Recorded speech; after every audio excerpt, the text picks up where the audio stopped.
बिस्मिल्लाहिर्रहमानिर्रहीम। अस्सलाम वालेकुम तमाम देखने वालों को। हमने एक रोज़ पहले के प्रोग्राम में बात की थी कि पाकिस्तान पीपल्स पार्टी शायद अपने रास्ते जुदा करने जा रही है पीडीएम से, लेकिन एक ही दिन में हमें सूरत हाल बड़ी मुख्तलिफ नजर आई और अब कहने वाले ये कह रहे हैं कि पाकिस्तान पीपल्स पार्टी वापस से पीडीएम में आना चाहती है। आखिर ये क्या वजह है? मरियम साहिबा की नब में पेशी के दौरान वो न सिर्फ उनको सपोर्ट करेंगे बल्कि उनके वर्कर्स भी उनके साथ मौजूद होंगे। क्या वाकई पीडीएम एक मरतबा फिर वापस मुस्तहकम होने जा रही है या फिर नहीं होने जा रही? ये जो इत्तेहाद है ये देरपा है या फिर नहीं है? इसके अलावा इस वक्त जो हमारी गवर्नमेंट है उसके लिए दो इंपॉर्टेंट चीजें हुई हैं जो कि यकीनन इस गवर्नमेंट के लिए मुश्किलात पैदा कर सकती हैं। एक तो पीपल्स पार्टी का वापस पीडीएम में आना और दूसरा यह है कि पंजाब में जो लोकल बॉडीज का सिस्टम है उसको रिवाइव करने के लिए, उसको दोबारा से एक्टिव करने के लिए सुप्रीम कोर्ट का डिसीजन आया है। ये कितना इंपॉर्टेंट है और क्या वापस नून लीग को पंजाब में अपनी जड़ों को मजबूत करने में एक और मौका मिल सकेगा? इस पर भी हम बात करेंगे। और आखिर में नैब की तरफ से एक शिकायत की गई है पैमरा को और वो शिकायत बज़ाहिर यही नजर आती है कि उनके ऊपर जो तनकीद की जाती रही है मुख्तलिफ प्लेटफॉर्म्स, खास तौर पर सोशल मीडिया और टेलीविजन के ऊपर, उसमें खास तौर पर निशाना बनाया जाता है नैब की परफॉर्मेंस को और इसको फौरी तौर पर रोका जाना चाहिए। ये शिकायत है जो कि नैब की तरफ से की गई है पैमरा को। ये वो तमाम इशूज हैं जिस पर हम आज के प्रोग्राम में बात करने जा रहे हैं और हमारे साथ सलीम साफी साहब एक मरतबा फिर मौजूद हैं। साफी साहब, थैंक यू सो मच। सबसे पहले तो ये कि आपने बड़ी दिलचस्प ट्वीट एक की है, 100 जूते और 100 प्याज, वो जरा सा एक तो इलॉबरेट जरूर करें और ये बताएं कि हमने कल बात की थी कि पीपल्स पार्टी शायद नाराज हो गई है, अलहदा हो रही है, आज वही पीपल्स पार्टी है और वही महफिल है? नहीं, ये चीज़ें तो चलती रहेंगी। ये नाराज़गी अभी देखिए, ये तो मुख्तलिफ मुतहारिब जमातों का अलायंस है। पीपल्स पार्टी और नून लीग हिस्टोरिकली मुतहारिब थी और आगे भी रहेंगी। आप अगर देखें तो बलूचिस्तान के पख्तून इलाकों में मौलाना और महमूद खान अचकज़ई एक दूसरे के रवायती हरीफ हैं और कल फिर हरीफ रहेंगे। फिर पीडीएम में शामिल होने के बाद भी इन के अपने अपने पार्टी मफादात का तहफ़्फ़ुज़ तो करेंगे जो जिसको सूट करता है। तो वो इस तरह लग रहा था और अभी भी ये है कि 9 पार्टियां एक तरफ हैं और पीपल्स पार्टी दूसरी तरफ है। तो वो जो मैंने 100 जूते और 100 प्याज का लफ्ज़ इस्तेमाल किया था वो इसलिए कि एक तो ये कि जो जरदारी साहब का गेम था वो भी सारा ख़राब हो गया। एक तो इसलिए ख़राब हो गया कि चेयरमैन सेनेट के बारे में जो इस्लामाबाद हाई कोर्ट का वर्डिक्ट आ गया। दूसरा, वो इस पे मुसर थे अब भी कि अपोजिशन लीडर हमें दिया जाए। अब ये बड़ी गैर अखलाकी बात है ना, कुछ अखलाकियात भी तो होनी चाहिए ना। अक्सरियत तो उनके पास नहीं है। नहीं, अक्सरियत उनके पास हैं अभी भी, लेकिन एक तो ये था कि ये फैसला पीडीएम की क़यादत ने किया था जिसको मैं इफ्तिखार ने अनाउंस किया था कि चेयरमैन सेनेट इनका होगा, डिप्टी चेयरमैन सेनेट जेयूआई का होगा और फिर सेनेट में अपोजिशन लीडर वो नून लीग का होगा। तो अब ये कहते हैं कि जी हम तो वो हार गए, चेयरमैन तो हमारा नहीं हुआ। तो अब चूंकि गिलानी साहब सीनियर हैं तो इसलिए हमें दे दिया जाए। अब ये सीनियरिटी का उसूल भी उनका अजीब है। क्या रज़ा रब्बानी साहब से ज्यादा कोई सीनियर और तजुर्बाकार था? बिल्कुल इनकी अपनी पार्टी का था। इन्होंने उस वक़्त उनको कुर्बान करके संजरानी साहब जो पहली मरतबा सेनेट में आ रहे थे तो उनको चेयरमैन सेनेट बना दिया। तो ये बात उनको ज़ेब नहीं देती।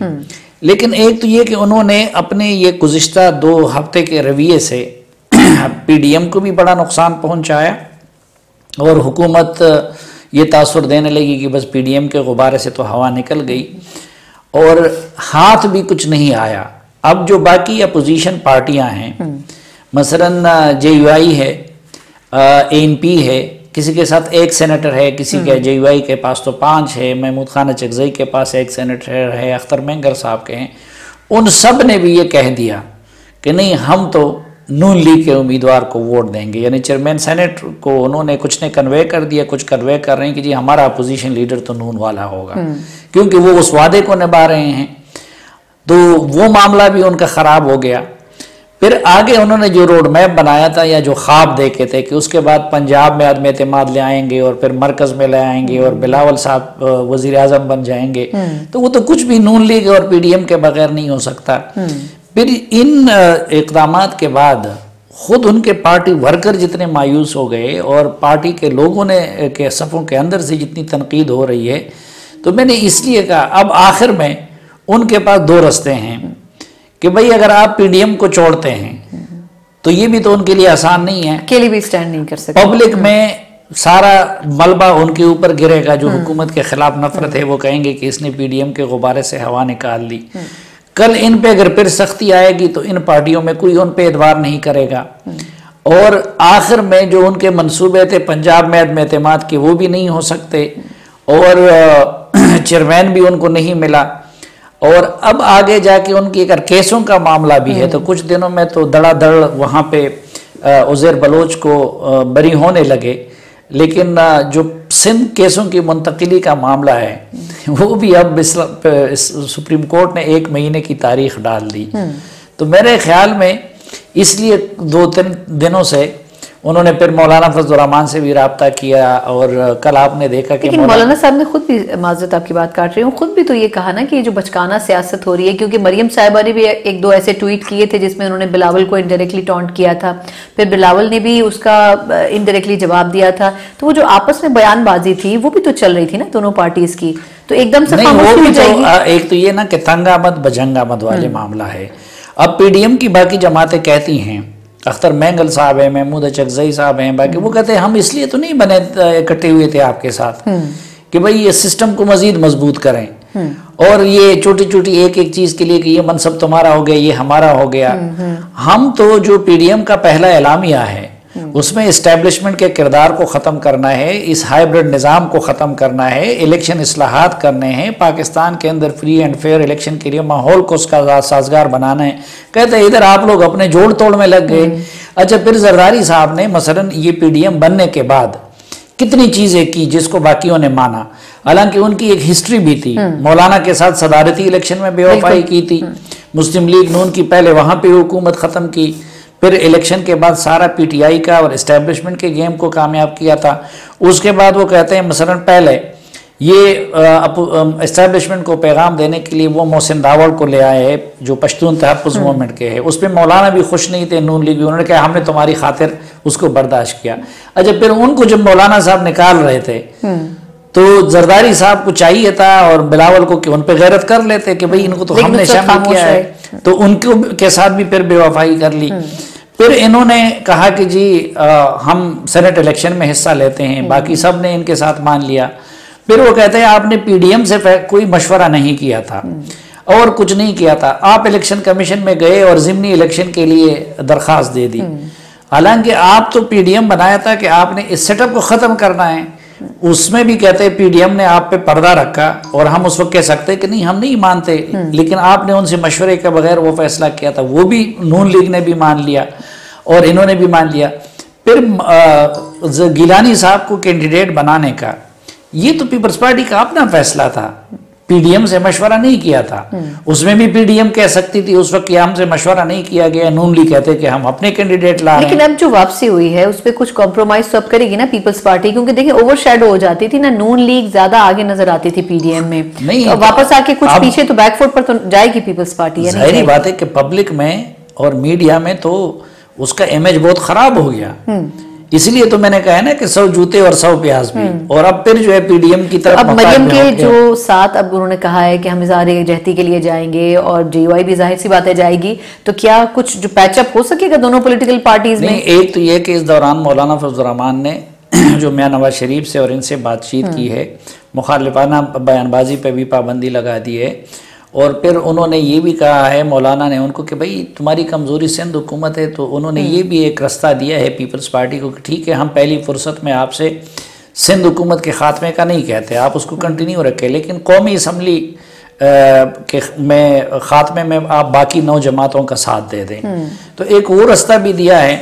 लेकिन मैंने आपको बता दिया ना कि जरदारी साहब को भी एहसास हुआ होगा कि एक तो इसकी वजह से मेरी पार्टी पोजीशन भी इतनी ख़राब हो गई, और आगे जाके अकेले भी, यानी फिर उनके पास दूसरा रास्ता ये रहेगा ना कि अगले इलेक्शन में वो फिर पीटीआई के इत्तेहादी होंगे, तो पीटीआई उनके साथ फिर क्या करेगी।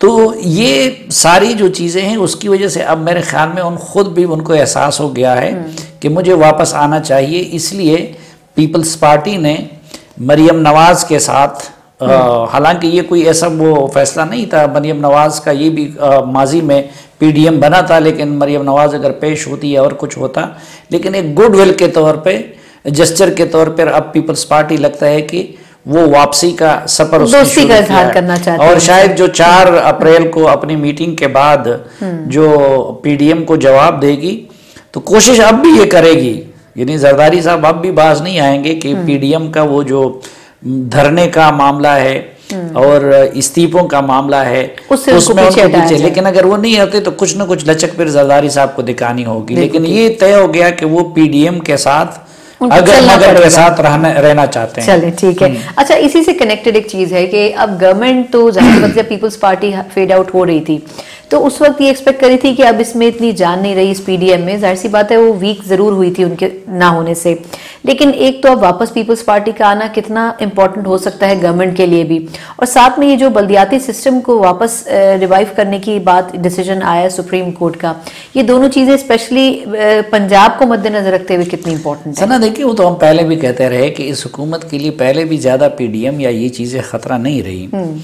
इस हुकूमत के लिए तो सबसे बड़ा खतरा उसकी परफॉर्मेंस है। मईशत का बेड़ा गर्क कर दिया, सब कुछ, यानी जो कुछ पीटीआई के दावे थे उसके उलट हो रहा है। उसने कहा था कि मैं खुदकुशी कर लूंगा, आईएमएफ के पास नहीं जाऊंगा। अब ये जो नए ऑर्डिनेंस जारी कर दिए, आपने पूरे मुल्क की मईशत का, कीमतें बढ़ाने का, बिजली का, सब कुछ आईएमएफ के हाथ में दे दिया। अब ये लोग कहाँ तक बर्दाश्त करेंगे इस महंगाई को और इस बेरोजगारी को और इस इक्तिसादी तबाही को। तो एक तो ये चीज़ें हैं। फिर गवर्नमेंट के अंदर आप देखिए एक अजीब किस्म का इंतशार, ना कोई डायरेक्शन नज़र आती है ना और कुछ नज़र आता है। कोविड की डीलिंग आप देखें, वैक्सीन की उस रोज़ हमने बात की थी, वो जो कहते हैं ना ऊंट रे ऊंट तेरी कौन सी कलसी दी। तो एक तो खुद उसकी परफॉर्मेंस उसके लिए ख़तरा है। दूसरा, जो ताकतें उनको लाई हैं तो वो ताकतें बहुत बुरी तरह फंस चुकी है। एक तो इक्तिसादी हालत की वजह से खाम ये करते हैं, गाली उनको पड़ती है।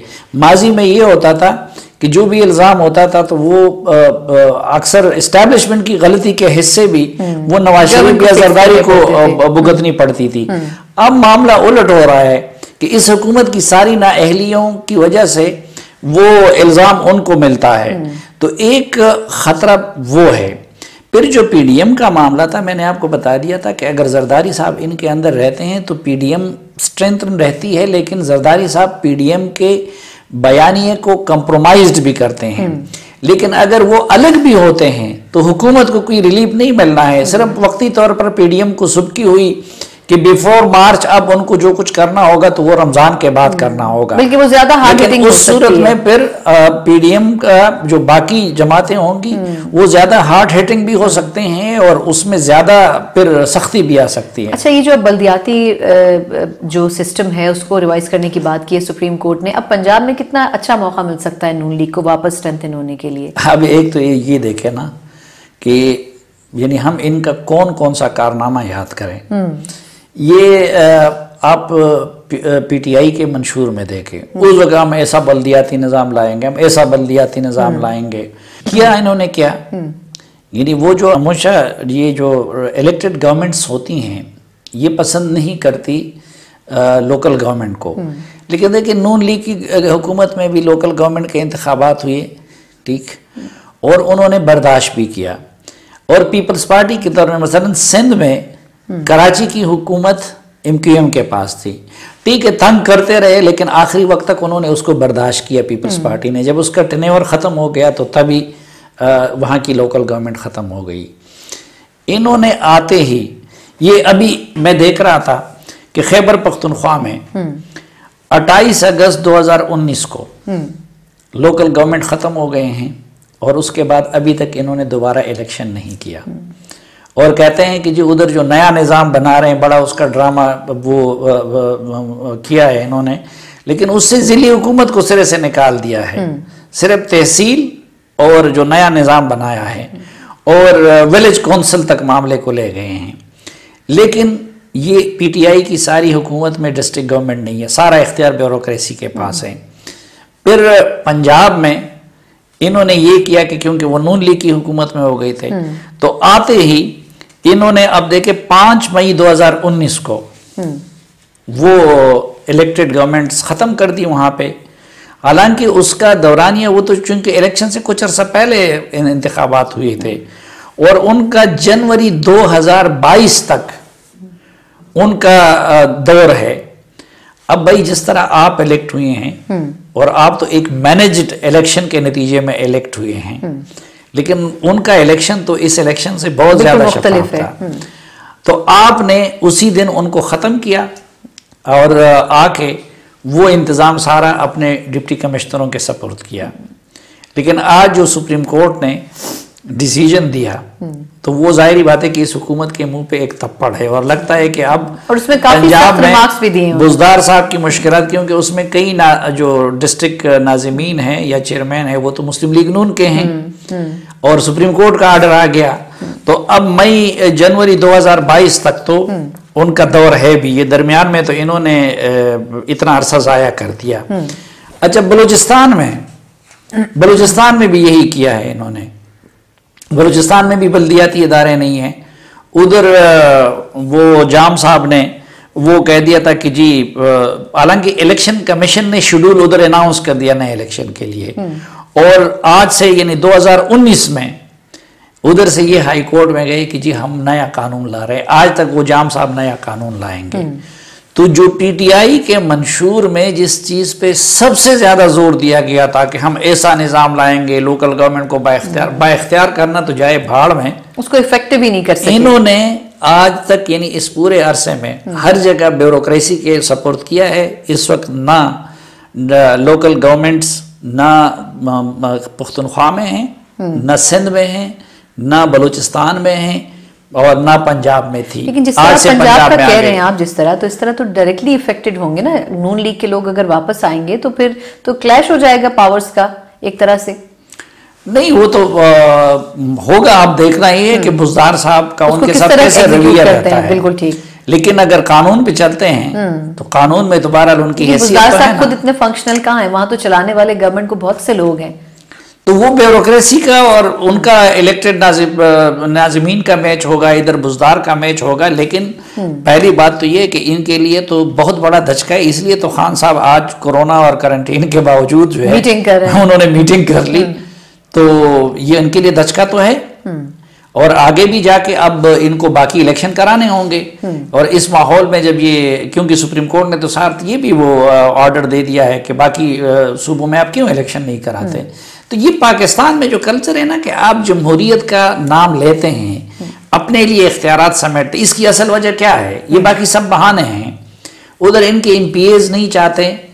यानी सबसे ज्यादा इस हुकूमत में मैं आपको बताऊं कि एसएचओज तक वो लगते हैं इनके एमपीएज और एमएनएज की मर्जी के मुताबिक और फिर वो चलते हैं। लेकिन वो इस एमएनएज और एमपीएज नहीं चाहते कि हमारी 30 मारखानी खत्म हो और बीच में वो गवर्नमेंट पर। लेकिन इनको ये एहसास नहीं है कि अपने मंशूर में आपने क्या वादा किया था, फिर आप में और दीगर पार्टियों में क्या फर्क है। आप तो उनसे भी ज्यादा गए गुजरे निकले कि पीपल्स पार्टी ने वहां पे एमक्यूएम जैसे हरीफ की हुकूमतों को बर्दाश्त किया या मुस्लिम लीग नून ने अपने दौर में जैसे भी थे इलेक्शन करवा दिया। पीटीआई की गवर्नमेंट तो केपीके में नून लीग ने भी बर्दाश्त की थी ना एक दौर में। यानी आपकी वो हुकूमत भी बर्दाश्त कर दी और फिर लोकल गवर्नमेंट को भी बर्दाश्त करते और आप लोग वो भी नहीं कर सके। आपने कुछ दिन के लिए भी नहीं किया और उनसे लेके आपने उस ब्यूरोक्रेसी को वो सारे इख्तियारात दे दिए जिसके बारे में आप कहते थे कि जी हम इनमें इस्लाहात करेंगे और ये करेंगे वो करेंगे। ये एक तरह से बड़ा इम्तिहान होगा ना, खुद पंजाब के लिए भी, फिर बुजदार साहब के लिए भी और खुद इटसेल्फ पीटीआई के लिए भी बर्दाश्त करना। अच्छा, जहाँ बर्दाश्त की बात है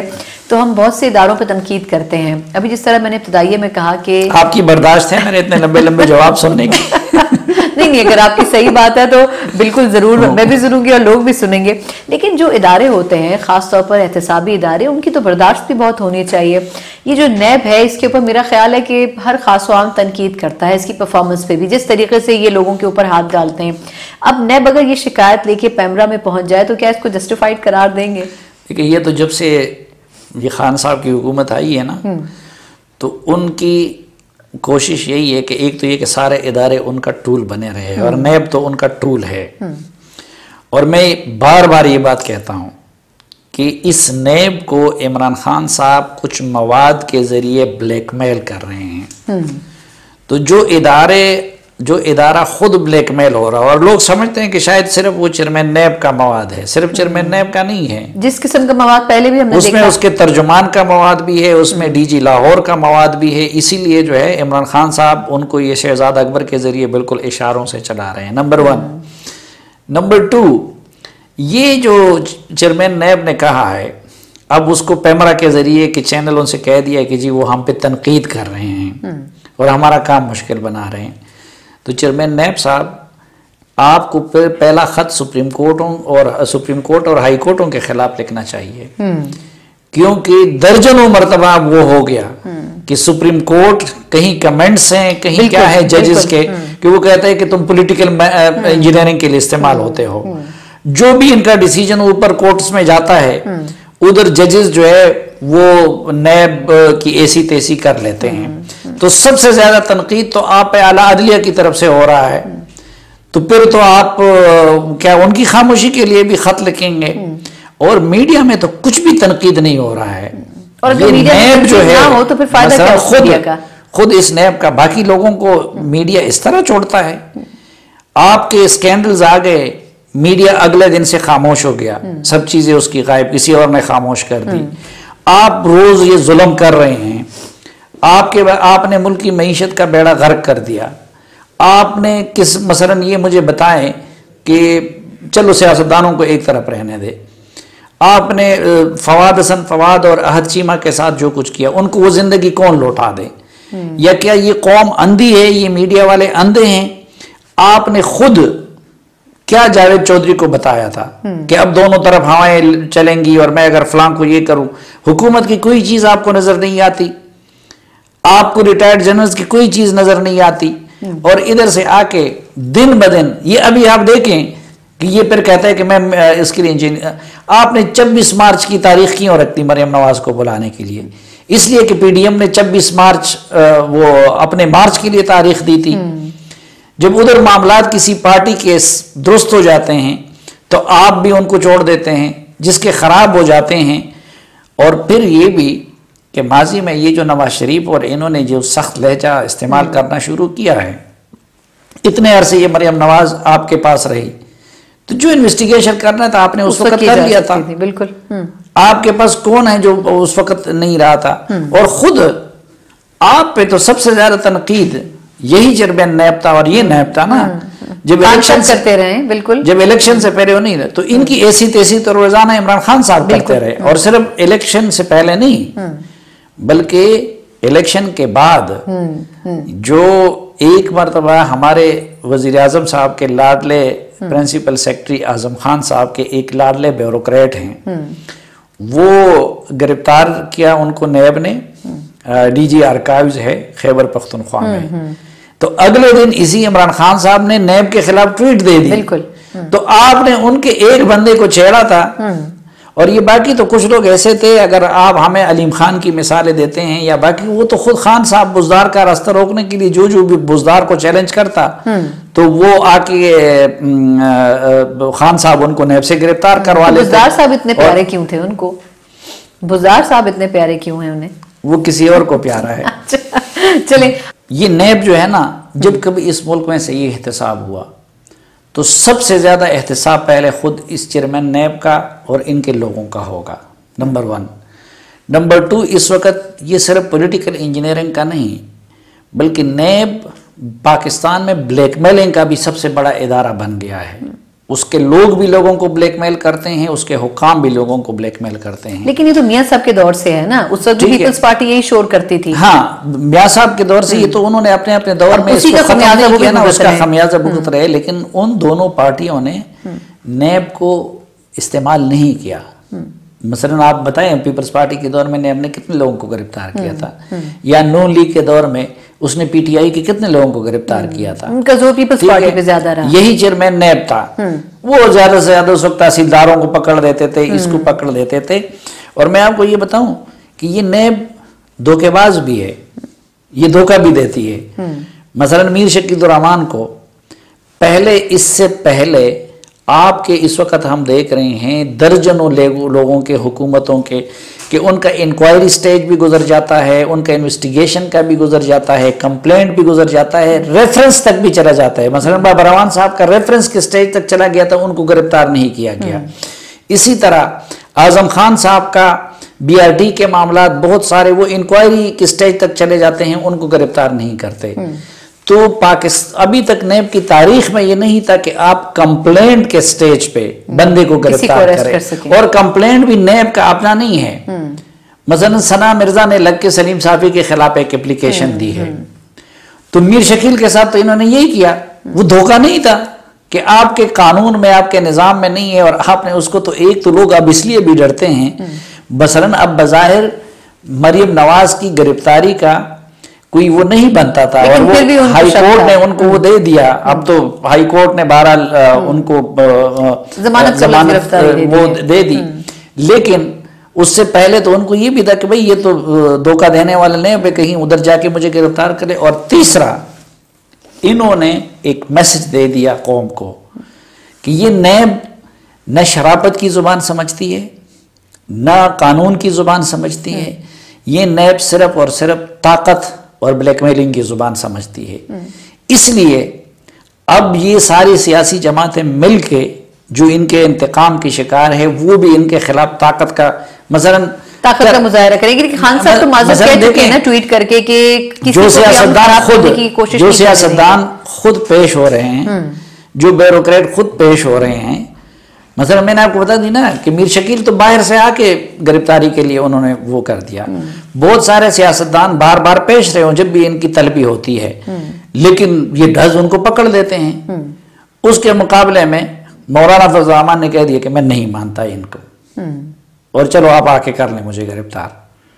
तो अभी ये क्या उनको कुछ बिगाड़ सके और कर लें गिरफ्तार।